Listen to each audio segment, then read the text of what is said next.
বিশ্ববাজারের দামের সঙ্গে সামঞ্জস্য রেখে দেশে আবারও পরিবর্তন এসেছে জ্বালানি তেলের খরচে।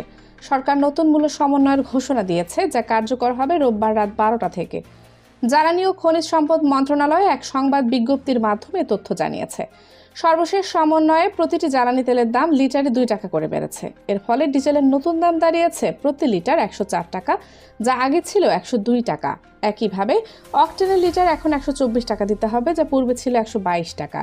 পেট্রোলের দাম 118 থেকে বেড়ে হয়েছে 120 টাকা লিটার, আর কেরোসিনের মূল্য 114 টাকা থেকে বাড়িয়ে নির্ধারণ করা হয়েছে 116 টাকা। সরকার জানায়, আন্তর্জাতিক বাজারে প্রতিনিয়ত দামের ওঠানামার কারণে অভ্যন্তরীণ বাজারেও স্বয়ংক্রিয় মূল্য সমন্বয়ের ব্যবস্থা চালু রাখা প্রয়োজন। এ প্রেক্ষাপটে 2024 সালের ফেব্রুয়ারি থেকে বাংলাদেশের জ্বালানি তেলের দাম নির্ধারণে অটোমেটেড বা স্বয়ংক্রিয় পদ্ধতি কার্যকর করা হয়। এই ব্যবস্থায় প্রতি মাসে বিশ্ববাজারের পরিস্থিতি বিবেচনা করে পেট্রোলিয়াম পণ্যের দাম বাড়ানো বা কমানো হয়। গত কয়েক মাস ধরে আন্তর্জাতিক বাজারে অপরিশোধিত তেলের মূল্য কিছুটা ঊর্ধ্বমুখী থাকার কারণে বাংলাদেশেও ধারাবাহিকভাবে সামান্য সমন্বয় করা হচ্ছে।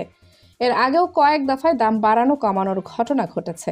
বিশেষ করে গেল বছরের শেষ দিকে বিশ্ববাজারে দাম কমে আসায় দেশে তেলের দাম কিছুটা হ্রাস করা হয়েছিল। তবে সাম্প্রতিক সময়ে মধ্যপ্রাচ্যের ভূ রাজনৈতিক উত্তেজনা এবং বৈশ্বিক পরিবহন ব্যয়ের বৃদ্ধি আবারও তেলের বাজারে প্রভাব ফেলেছে।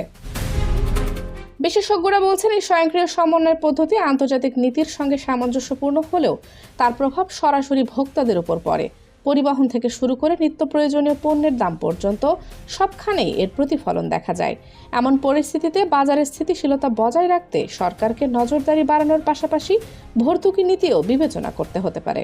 এই নতুন মূল্য সমন্বয়ের ফলে এখন দেশের পরিবহন খাত, শিল্প প্রতিষ্ঠান ও সাধারণ ভোক্তাদের উপর কী ধরনের প্রভাব পড়বে তা নিয়ে সবাই নজর রাখছে।